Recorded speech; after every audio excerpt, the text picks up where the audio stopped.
Hello, my name is Anu Gupta and I cleared JEE in the year 2001। पिछले 15 सालों से मैं जेईई और नीट की कोचिंग दे रहा हूँ बच्चों को, और इन 15 सालों में हज़ारों बच्चों का डॉक्टर या आईआईटीएन बनने का सपना पूरा करने में मैं अपना योगदान दे चुका हूँ। इस दौरान मैंने कोटा और न्यू दिल्ली के कई सारे बड़े-बड़े इंस्टीट्यूट्स के अंदर पढ़ाया, और as teacher, as an HOD और कई सारी पोजीशंस के ऊपर, जिनमें कि Bansal classes Kota, vibrant academy, brilliant tutorials, ई2s, अनअकैडमी, बहुत सारी जगहों पर बच्चों के साथ मेरा एनकाउंटर रहा। और इस चलते काफ़ी सारे एक्सपीरियंस गैदर करने के बाद जो सारा एक्सपीरियंस का जो निचोड़ है वो मैं आपके लिए लेकर आया हूँ इस जगह पर, इस यूट्यूब के ज़रिए। और आज हम लोग बच्चों बात करने वाले हैं क्रॉस प्रोडक्ट की। तो क्रॉस प्रोडक्ट में क्या होता है बेसिकली, अब मैं आपको वो चीज़ें बता रहा हूँ कि भाई किस तरीके के क्वेश्चंस या किस तरीके के चैप्टर्स आपको आने चाहिए before you start on your journey towards competitive examinations for IIT JEE और नीट। और इसलिए आज हम यहाँ बात करने वाले हैं वेक्टर्स के बारे में। एक पहले मैंने छोटा सा सेशन लिया था डॉट प्रोडक्ट के लिए, आज है क्रॉस प्रोडक्ट की बारी। तो चलिए भाई शुरू करते हैं क्रॉस प्रोडक्ट के साथ। So first of all let's start with cross product. Basically हम ये कह सकते हैं कि वेक्टर्स को मल्टीप्लाई करने के लिए, जब भी हम वेक्टर्स को मल्टीप्लाई करते हैं तो दो तरीके से मल्टीप्लाई कर सकते हैं। एक वो तरीका होता है जिसमें मल्टीप्लाई करने के बाद जो रिजल्टेंट आता है वो स्केलर क्वांटिटी आती है। एक वो तरीका होता है जिसमें मल्टीप्लाई करने के बाद जो रिजल्टेंट आता है वो वेक्टर क्वांटिटी आती है। जब मल्टीप्लाई करके स्केलर क्वांटिटी आती है उसे हम डॉट प्रोडक्ट कहते हैं, और जब मल्टीप्लाई करके वेक्टर क्वांटिटी आती है उसे हम लोग क्रॉस प्रोडक्ट या वेक्टर प्रोडक्ट के नाम से जानते हैं। रिप्रेजेंट करने का तरीका ये है कि अगर मैंने कहा कि एक वेक्टर ए वेक्टर है और एक वेक्टर बी वेक्टर है, तो क्रॉस प्रोडक्ट अगर है सी वेक्टर तो C vector is given by A cross B. Please note, C के ऊपर एक वेक्टर का निशान लगा हुआ है, इसका मतलब सी इज अ वेक्टर क्वांटिटी। इसका मतलब उसका मैग्नीट्यूड तो है ही सही, उसका डायरेक्शन भी है। अगर हम बिल्कुल बेसिक डेफिनेशन की बात करें कि ए क्रॉस बी क्या चीज़ होती है, तो अभी हम लोग एक्चुअली पहले मैथ्स में चलते हैं इसकी कि भाई ए क्रॉस बी कैसे निकालते हैं, कब ये जीरो होता है। फिर इसके बाद मैं लास्ट में टुवर्ड्स दी एंड आपको कुछ इसके यूजेस भी बताऊंगा कि कैसे हम लोग ए क्रॉस बी को यूज़ कर सकते हैं। एग्जैक्टली फिजिक्स में कहाँ काम आता है ये, 11th में 12th में कहाँ कहाँ काम आता है, वो सारी बातें धीरे धीरे आपको बताता रहूँगा मैं। ठीक है, तो सबसे पहले तो हम लोग कुछ छोटी छोटी बातें देखते हैं इसके बारे में। ए क्रॉस बी के बारे में अगर हम बात करते हैं तो actually a vector cross B vector is actually given by modulus of a vector multiplied by modulus of b vector multiplied by sine theta. ठीक है, इसका मतलब ये है कि अगर यहाँ पे एक ए वेक्टर था और यहाँ पर एक बी वेक्टर भी था, जिनके बीच का एंगल अगर थीटा था, तो A cross B is given by A B sine theta. इसको हम लोग सिंपली ऐसे भी लिख सकते हैं कि this is A into B multiplied by sine theta. So this is the basic definition. रही बात डायरेक्शन की, तो डायरेक्शन निकालना बहुत आसान और साथ ही साथ बहुत ज़्यादा ज़रूरी भी है। ज़रूरी क्यों है? क्योंकि यहाँ पे हम लोग यूज़ करते हैं, इनफैक्ट मैं आपको इंट्रोड्यूस कर रहा हूँ एक नई चीज़ से जिसका नाम है राइट हैंड रूल। पहले पढ़ा हो तो बहुत अच्छी बात है, नहीं पढ़ा हो तो this is extremely required for all your complete your 11th and specially for the physics of class 12th। बहुत ज़्यादा ज़रूरत पड़ती है आपको राइट हैंड रूल की। राइट हैंड रूल का मतलब ये हो गया कि अगर एक वेक्टर इस डायरेक्शन में है और एक डायरेक्शन इस डायरेक्शन में, मतलब अगर एक ए वेक्टर इधर है और अगर बी वेक्टर इधर है, ठीक है, अगर ए वेक्टर इधर है और बी वेक्टर इधर है और आपको इन दोनों का ए क्रॉस बी निकालना है, तो मैग्नीट्यूड तो हो ही जाएगा कि ए की लंबाई मल्टीप्लाइड बाय बी की लंबाई multiplied by sine of the angle between them. ठीक है, A B sine theta. But what about the direction? तो direction is always given by right hand rule. हम क्या करते हैं, हम अपने हाथ को, ठीक है, राइट हैंड को, प्लीज नोट, राइट हैंड को हम लोग ऐसे रखते हैं कि हमारा हाथ, उंगलियां जो है राइट हैंड की वो पॉइंट कर रही होती हैं पहले वाले वेक्टर की तरफ। ए क्रॉस बी अगर लिख रहे हैं तो ए की तरफ उंगलियां पॉइंट करेंगी और हम अपने हाथ को ऐसे एडजस्ट करेंगे कि फोल्ड होते टाइम जो पूरा हाथ है वो बी वेक्टर की तरफ जाए। या ये कहो कि आपको अपना उंगलियां रखनी है या अपनी हथेली रखनी है आपको ए वेक्टर के पैरेलल, और जो आपका पाम है, ठीक है, जो आपका ये जो हथेली एक्चुअली है, हाथ रखना है ए वेक्टर के पैरेलल और हथेली जो है that should point towards the other vector, यानी कि सेकंड वाला वेक्टर। एक एग्जांपल देखते हैं, जैसे अगर मैं यहाँ पे देखता हूँ ए वेक्टर है क्रॉस बी वेक्टर किधर आएगा, तो पहले हाथ का ओरिएंटेशन देख लेते हैं। तो अगर हाथ अपने रखा है ऐसे, तो palm should be facing the other vector. अगर यहीं पे मैं हाथ को ऐसे भी रख सकता था, पर उस केस में मेरा जो पाम है वो नीचे की तरफ पॉइंट करता, पर मुझे नीचे की तरफ फेस नहीं करवाना है, मुझे उस दूसरे वाले वेक्टर की तरफ फेस करवाना है। हाथ रखा जाएगा इसके पैरेलल, हथेली होगी इसकी तरफ। इस केस में जो अंगूठा है वो अंगूठा देता है ए क्रॉस बी का डायरेक्शन। थोड़ा सा कॉम्प्लिकेटेड है क्योंकि ये 3 डायमेंशनल है, तो हो सकता है आप लोगों को थोड़ा सा कंफ्यूजन हो, पर बिल्कुल भी परेशानी होने की जरूरत नहीं है, बहुत आसान है। ए क्रॉस बी आ जाएगा बाहर की तरफ। सिंपली बात है, आप ऐसे भी कह सकते हो कि उंगलियां, अगर हम हथेली बंद करें, हाथ अपने मुट्ठी बंद करेंगे, तो उंगलियां फोल्ड होंगी पहले वेक्टर से दूसरे वेक्टर की तरफ। अब मोस्ट प्रोबेबली अब उंगलियां भाई नॉर्मल लोगों के पीछे की तरफ तो हाथ फोल्ड होता नहीं है, तो अपना हाथ अगर इधर की तरफ फोल्ड हो रहा है मतलब हम ए क्रॉस बी की बात कर रहे हैं। ठीक है, तो ए क्रॉस बी जो आएगा वो हो जाएगा इस तरीके का, ये आ जाएगा ए बी साइन थीटा। समझ में आ गई ये वाली बात? अच्छा, जैसे ही मैंने यहां पे लिखा ए क्रॉस बी, अब ये तो हो गया ए क्रॉस बी का डायरेक्शन यहां पे आ गया बाहर की तरफ। बाहर की तरफ के डायरेक्शन को हम लोग रिप्रेजेंट करते हैं डॉट से, और अंदर की तरफ के डायरेक्शन को हम लोग रिप्रेजेंट करते हैं क्रॉस से। इस केस में ये वाले जो केस है, इस केस में ए क्रॉस बी जो आएगा वो बाहर की तरफ आएगा। ए क्रॉस बी बाहर की तरफ। बाहर की तरफ को डॉट से रिप्रेजेंट क्यों करते हैं भाई? एक तीर को अगर आप देखते हो तो जब एक एरो बाहर की तरफ आ रहा होता है, आपकी तरफ आ रहा होता है, तो आपको एक पॉइंट जैसा नजर आता है। ठीक है, वहीं जहां वो एरो जा रहा होता है तो पीछे क्रॉस जैसा नजर आता है, अगर आपने कभी एरो देखा हो तो। नहीं हो तो कोई बात नहीं, याद रख लो, बाहर की तरफ अगर कोई चीज है तो उसको, जैसे अगर कोई चीज राइट वर्ड्स है तो उसको ऐसे रिप्रेजेंट करते हैं, लेफ्ट वर्ड्स है तो ऐसे रिप्रेजेंट करते हैं, ऊपर ऐसे, नीचे ऐसे। बाहर को रिप्रेजेंट करने का तरीका होता है ये, और अंदर को रिप्रेजेंट करने का तरीका होता है ये। समझ में आ गई ये वाली बात बच्चों सबके? चलिए, तो ये हुई बेसिक डेफिनेशन ए क्रॉस बी की। अब हम आगे बढ़ते हैं ए क्रॉस बी के बारे में। तो अगर मैंने कहा C vector is given by A vector cross B vector, तो और अगर मैंने कहा कि मान लो D vector is B vector cross A vector, now the question is A cross B और बी क्रॉस ए आपस में बराबर होते हैं या नहीं होते? सिंपल सी बात, एक बार फिर देखते हैं डायरेक्शन और मैग्नीट्यूड दोनों के हिसाब से। अगर मैंने कहा ए वेक्टर इधर है, चलो थोड़ी सी प्रैक्टिस भी कर लेते हैं। इस बार मैंने कहा चलो ये बी वेक्टर इधर की तरफ आया, और दोनों के बीच में जो एंगल आया वो हुआ थीटा। तो ए क्रॉस बी किधर है? तो मैं यहां पे कह सकता हूं कि ए क्रॉस बी तो बाहर की तरफ है, पर बी क्रॉस ए देखा जाए तो वो अंदर की तरफ है। तो इसका मतलब ये हुआ कि अगर मैंने कहा कि सी वेक्टर का मॉडुलस और डी वेक्टर का मॉडुलस, वो तो दोनों ही ए बी साइन थीटा होंगे। But what about direction? तो सी वेक्टर का जो डायरेक्शन है, यानी कि ए क्रॉस बी का जो डायरेक्शन है वो बाहर की तरफ आया, और डी वेक्टर का डायरेक्शन अंदर की तरफ आया। और खास बात यहां पे क्या नजर आई? खास बात ये नजर आई कि इन दोनों वेक्टर्स का मैग्नीट्यूड सेम है पर डायरेक्शन उल्टा है। इसका मतलब एक्चुअली मैं ये कह सकता हूं कि A vector cross B vector is actually minus times B vector cross A vector. ठीक है, जैसे आपको हमने लास्ट क्लास में देखा था ए डॉट बी और बी डॉट ए बराबर होते हैं, एग्जैक्टली सेम होते हैं, वहां डायरेक्शन का कोई मतलब ही नहीं है। लेकिन यहां पे A cross B is minus times B cross A, इस बात का हमें स्पेशल ध्यान रखना होता है। ठीक है, तो ये एक इंपॉर्टेंट पॉइंट है जो अगर आप याद रखेंगे तो आपके लिए बहुत ही बढ़िया होगा। A cross B is minus times B cross A, याद रह जाएगी ये वाली बात बच्चों। चलिए, अगर इतनी बात याद रह गई, अब हम आगे बढ़ते हैं कि भाई ए क्रॉस बी की वैल्यू जीरो कब होगी? This is zero if what are the cases in which the value of a cross b is zero? तो उसके लिए हम क्या कह सकते हैं? a cross b is zero if number 1, या तो modulus of a he zero हो, a वेक्टर का मॉडुलस यानी कि a अगर वो जीरो हो जाए, या फिर मॉडुलस ऑफ b जीरो हो जाए। ठीक है, या फिर तीसरी बात ये हो जाए कि a वेक्टर जो है वो पैरेलल हो b वेक्टर के, या ये कहो कि थीटा जीरो है, या फिर ये कहो कि ए वेक्टर एंटी पैरेलल है बीटा बी वेक्टर के, यानी कि थीटा हो गया पाई।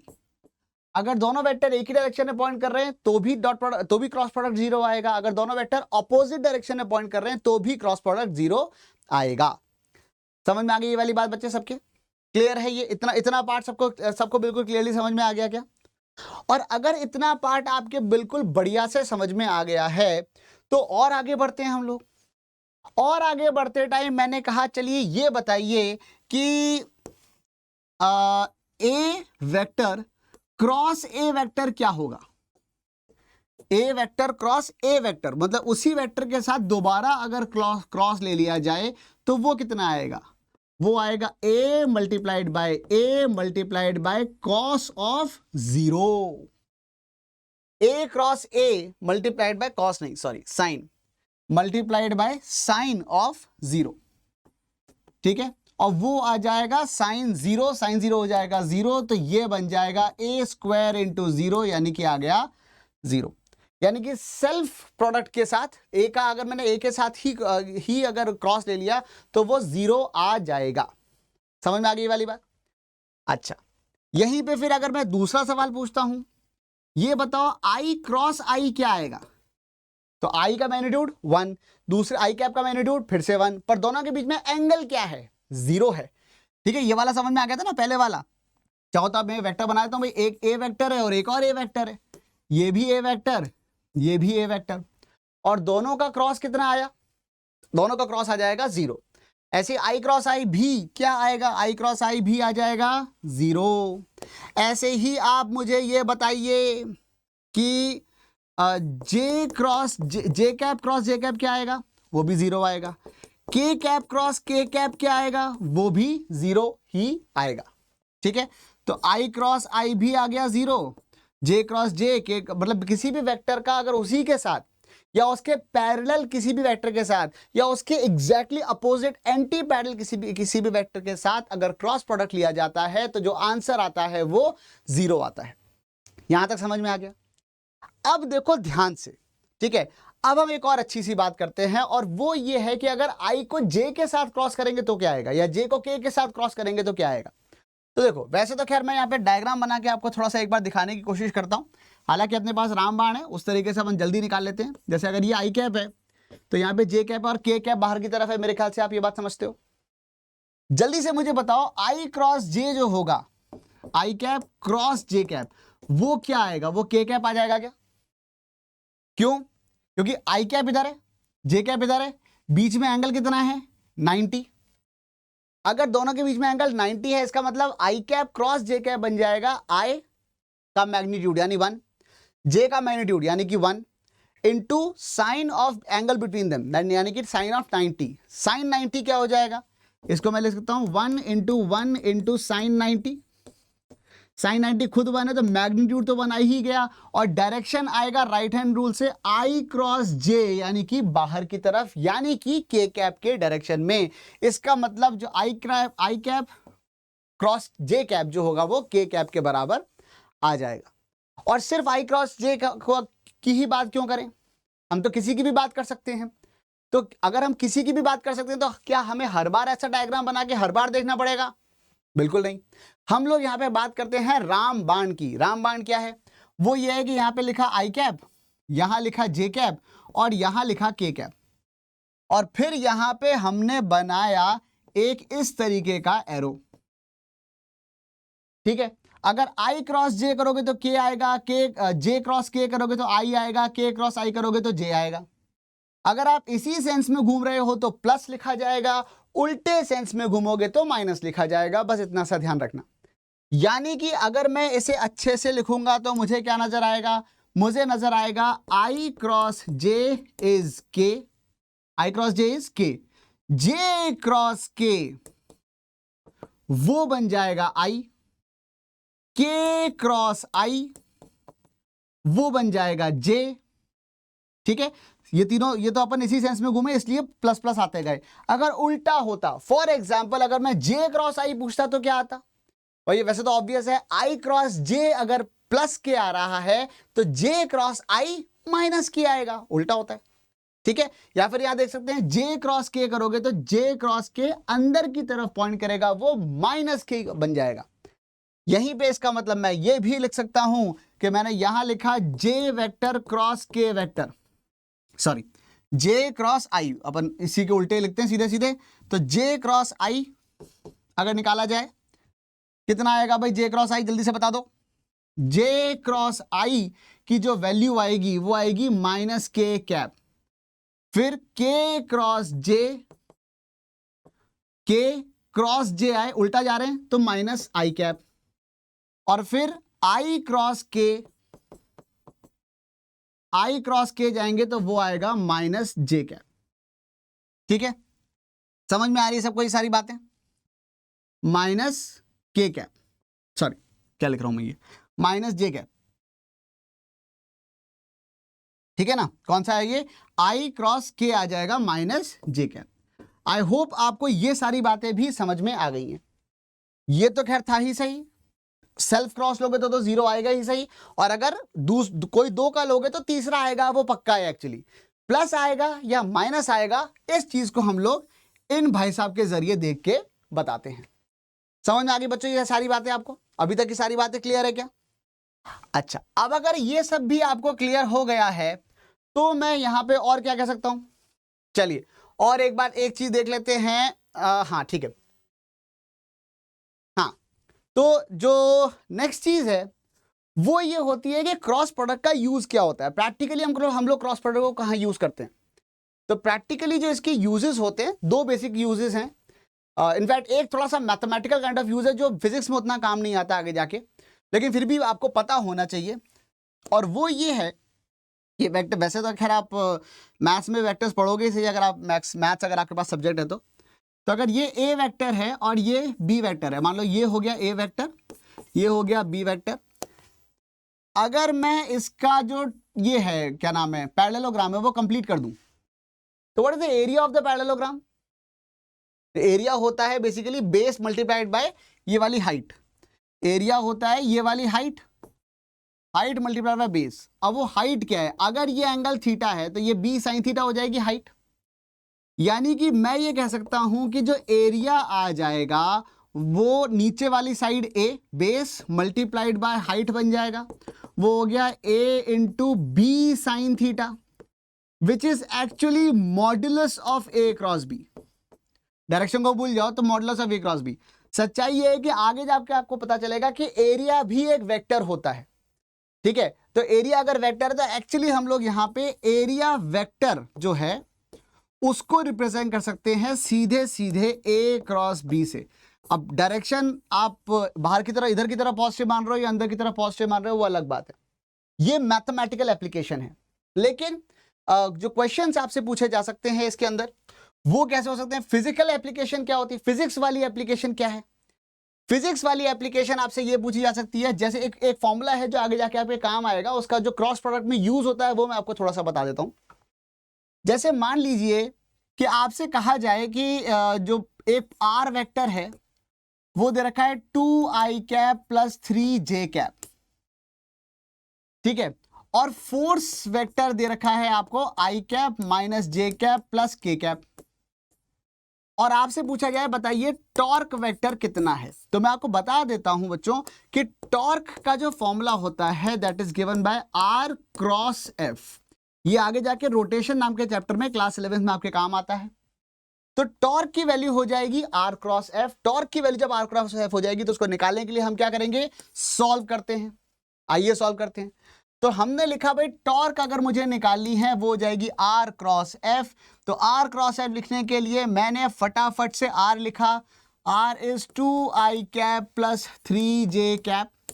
आर क्या है, एफ क्या है, टॉर्क क्या होती है, ये सारी बातें हम आगे देखेंगे। अभी मैं आपको सिर्फ वो मैथमेटिकल टूल्स बता रहा हूं जिनकी आपको रिक्वायरमेंट होगी इन क्वेश्चंस को सॉल्व करने के लिए, ताकि जब ये चीज आपके सामने आए तो आप फिजिक्स पे कॉन्सेंट्रेट कर पाए, मैथ्स आपको पता चले कि हाँ यार ये देखा देखा सा है, तब भी आपको हम लोग सॉल्व ही करके दिखाएंगे, ठीक है। लेकिन तब भी जब आपको बताएंगे तब आपको लगे कि हाँ यार ठीक है, ये मतलब ऐसी कोई अनजानी सी चीज नहीं है कि अचानक सामने आ गई कि हे भगवान ये क्या होता है। भाई मुद्दे की बात ये है कि हम लोग कर ही इसलिए रहे हैं ताकि आपके हाथ पैर ना भूल जाए इन टाइम पे, ठीक है। तो ये हो गया आर और क्रॉस और एफ वेक्टर हो जाएगा आई कैप माइनस जे कैप प्लस के कैप। इसी को सॉल्व करने का वैसे एक तरीका डिटर्मिनेंट से भी होता है, लेकिन मैं आपको जो बेसिक तरीका है, जो सुंदर सा बढ़िया सा तरीका है, वही वाला बता रहा हूं। तो अब अगर मैं इसको सॉल्व करूंगा तो टॉर्क की वैल्यू क्या आ जाएगी? पहले तो हम इसका इसके साथ, जैसे नॉर्मली अलजेब्रा में सॉल्व करते हैं ना, मल्टीप्लाई करते हैं, पहले इसका इसके साथ क्रॉस लिया, फिर इसका इसके साथ लिया, फिर उसका आगे लिया, फिर इसका आगे इसके साथ, और एक एक करके सारे टर्म लिखते जाएंगे। तो 2i क्रॉस i लिख दिया यहां पर, तो i क्रॉस i तो 0 होता है। अभी देखा था हमने सेल्फ क्रॉस जो होता है वो 0 होता है, देखा था क्या, ये लिखा हुआ है, कहां गया, हाँ ये रहा, i क्रॉस i क्या होता है 0। बस उसी चीज को यूज करते हैं। फिर यहां पे आया, इसको इसके साथ लिया तो ये आ गया प्लस 2 इंटू -1। अब 2 इंटू -1 आ ही गया है, तो वो कितना बन जाएगा, वो बन जाएगा -2 और i क्रॉस j, ठीक है। और फिर यहां पर आए प्लस 2i क्रॉस k। अब हर बार अपने को याद नहीं रखना है, हम तो सिर्फ वो i j k वाला गोला बना के बैठ जाएंगे। अभी बना लेते हैं, ठीक है। पहले एक बार सारे पूरा टर्म लिख लें, पूरा एक्सप्रेशन लिख लें, फिर आगे लिखेंगे, ठीक है। ये इस 2i को इन तीनों के साथ मल्टीप्लाई किया, वो मिल गया, क्रॉस लिया। फिर उसके बाद आया plus 3j cross i -3j cross j plus 3j cross k। समझ में आ गई ये वाली बात, ठीक है। एक एक टर्म लिखते चले गए, वो सारे के सारे टर्म यहां ब्रैकेट में डाल देते हैं। अब सबकी वैल्यू डाल दो बाइज्जत। कैसे डालोगे, i j और k, यहां से यहां एरो, यहां से यहां एरो, यहां से यहां एरो, क्लॉकवाइज घूमे, i cross j cross k cross i किया तो प्लस, और उल्टा किया तो माइनस, ठीक है। पहली बात तो मुझे यहां पे ये समझ में आई कि ये तो 0 हो गया और j क्रॉस j भी 0 हो गया। चलो भाई 6 में से 2 टर्म का तो साफ हो गया, ठीक है। अच्छा एक मिनट, मैं जरा एक बार जस्ट कंफर्म कर लूं मैंने कुछ गड़बड़ तो नहीं करी है, बहुत सारी कैलकुलेशन होती है इसके अंदर। तो 2 इंटू आई क्रॉस आई हो गया, -2 इंटू आई क्रॉस जे, ठीक है, और 2 इंटू आई क्रॉस जे, आई क्रॉस के, ठीक है। 3j क्रॉस आई -3j क्रॉस जे, 3j क्रॉस के, ठीक है। ये वाले दोनों 0 गए। व्हाट इज आई क्रॉस जे, तो आई क्रॉस जे इज के, तो यहां पे क्या आ जाएगा -2, ये बन गया k cap, i cross k is -j cap, तो ये -2j कैप, इसका काम हो गया, इसका भी काम हो गया। अब इसकी बारी, plus 3j cross i is -k cap, तो एक और माइनस आ गया, ठीक है। तो j cross i is -k, तो -3k कैप, और वो आखिरी वाला j cross k is plus i, तो ये आ गया +3i कैप। यानी कि अगर मैं वेक्टोरियली देखूं तो ये चीज क्या, ये वेक्टर क्या बन गया, ये वेक्टर बन जाएगा 3i cap -2j cap and -5k cap. This is the torque vector which we needed. हो सकता है इसकी बहुत ज़्यादा फिजिकल जो एक्सप्लेनेशन है वो आपके अभी ज़्यादा समझ में ना आए, लेकिन आपको क्रॉस प्रोडक्ट को हम लोग एग्जैक्टली कहाँ यूज़ करते हैं, क्या होता है क्रॉस प्रोडक्ट, क्या इसके यूजेस होते हैं, ये बात आपको समझ में आनी चाहिए। एक बहुत इंपॉर्टेंट बात जो मैंने शुरू में नहीं बताई थी वो अब बता देता हूँ, याद दिला देता हूँ, और वो ये है कि A क्रॉस B जो होता है वो हमेशा A के भी परपेंडिकुलर होता है और B के भी परपेंडिकुलर होता है, क्योंकि A क्रॉस B इसी बोर्ड के प्लेन में लाई करेगा। A और B इसी बोर्ड में लाई कर रहे हैं, बोर्ड के प्लेन में लाई कर रहे हैं। A क्रॉस B बाहर की तरफ है, B क्रॉस A अंदर की तरफ है, पर A क्रॉस B और B क्रॉस A दोनों ही A के भी परपेंडिकुलर है, B के भी परपेंडिकुलर है। अगर हम लोग 3D डायग्राम देखेंगे तो वो ऐसा आएगा, A इधर है, B इधर है, मान लो थोड़ा सा इस तरीके से मैंने बना दिया।